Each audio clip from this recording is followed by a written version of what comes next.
Hello mga mi, for today's video, tara mini vlog tayo. Pagising ko nga yan mga mi, masora, abay syempre, ako'y muna maghihilamos at gagamitin natin itong everyday kong sabon. At hindi na to pa pwedeng mawala ng stock sa akin. Ito nga pala ang YouGlow Babe mga mi masora na beauty wipes. Lalo na ngayon dinadatnan tayo, mas kailangan ko ang gabad lagi nito sa aking face dahil mga mi, kapag meron akong red tide, abay mantalas akong dinatigyawat. Ito lang naman yung sabon na mabilis makapagpatuyot ng tigyawat natin mga mi masora. At syempre, may peeling effect. Na talaga naman mga mi masora na napakalaking effective talaga nitong sabon na ito pagdating sa mga tigyawat. Naman kapag nagkakaroon ako ng tigyawat mga mimasor, binababad ko yung sabon na yan sa aking face, lalo na sa mga dead skin sa aking face para naman maging pantay siya kapag nang-peeling effect. Anyway, itong sabon nila mga mimasor, itong sabon ng YouGlow Babe, pwede po ito sa buntis, pwede po ito sa after mga anak po, pwede po ito. Kaya naman kung buntis ka at madalas kang tinitigyawat, abay, makukonsider ko na pwede mo itong gamitin. O kaya naman after mo mga anak, nagsilabasan lahat ng mga tigyawat mo mga mi, marirecommend ko talaga ito sa yung YouGlow Babe na beauty wipes. At ang lakas maka-fresh ng sabon mga mi dahil moisturizer na siya. Ilalagay ko yan sa comment section kung saan nabibili at legit na distributor. Anyway, ito na nga pala yung last na inom ng gamot ng baby ko dahil nga magaling na siya at wala na siyang rashes mga mima. At nag-go away na yung mga rashes niya mga mi. Kaya naman sobrang happy ang aking heart. Dahil talagang magaling na ang aking baby at masigla na.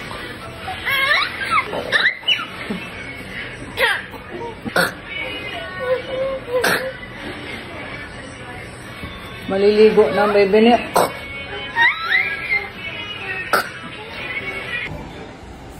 Ang nais ko sa aking paglaki. Nilalayon ng nalalayon ng module na ito na mahubog.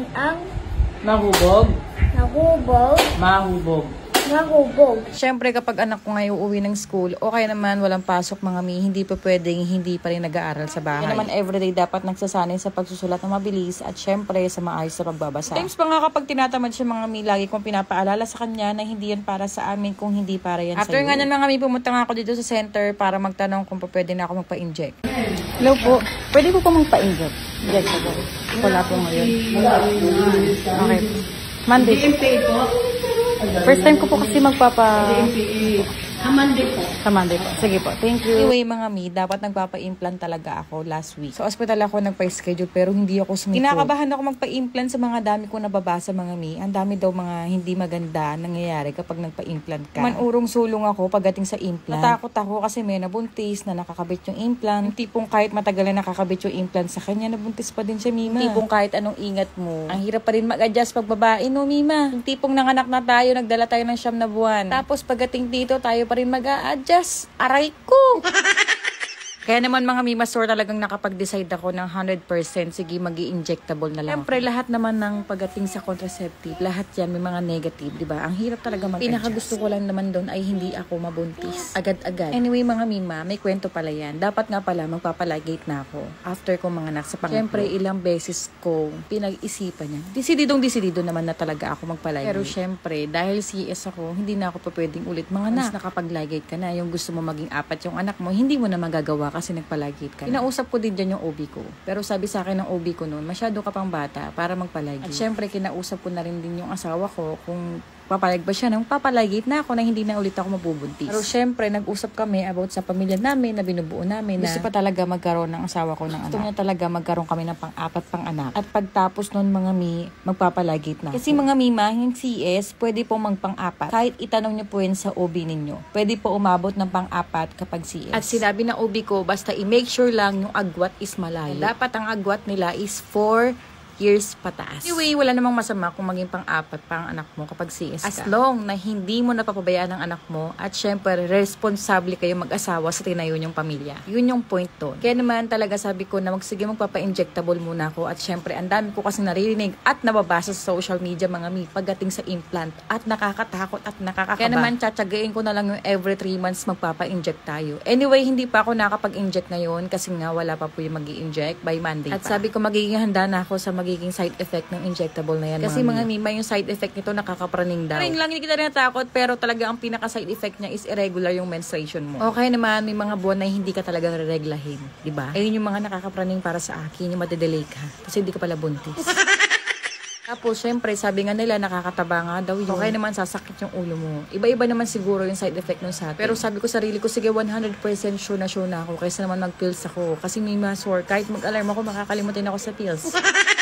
Tapos, ang sinabi pa nga na negative doon, mga mimasor, at sinearch ko yan. Pwede pang maging change yung mood mo. Paiba-iba. Ay, naku, natural lang sa babae yun. Paiba-iba ang ugali at mood.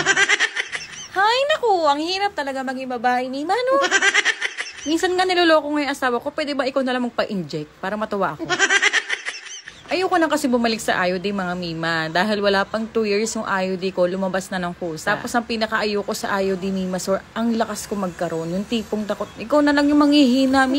Tapos ang pinaka-ayoko doon, yung bad smell. At syempre, masakit, Mima, yung IUD. Alam nyo na yan kung bakit sumasakit. Basta promise ko sa sarili ko kapag nakapang-4 na anak na kami, abay like it na talaga ako at hindi na ako mabubuntis ulit. Pangarap ko din kasi mga mimasor, 2 lalaki at 2 babae. 2 babae pa lang to at 1 lalaki. 1 lalaki pa. Charing.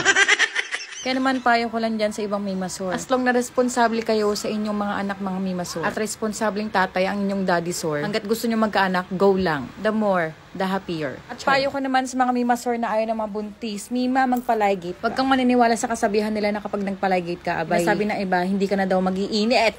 Joke yun.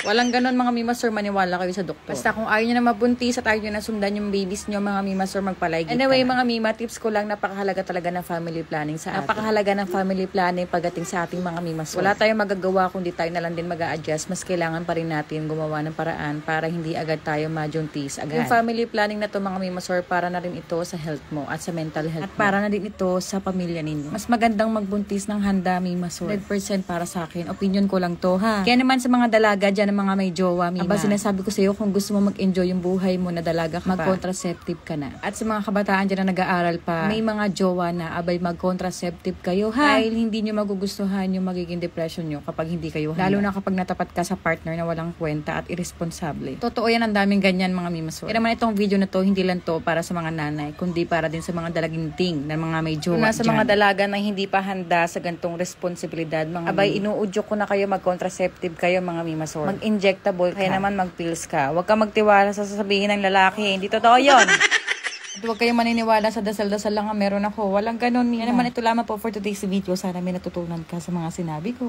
Thank you for watching. Bye-bye.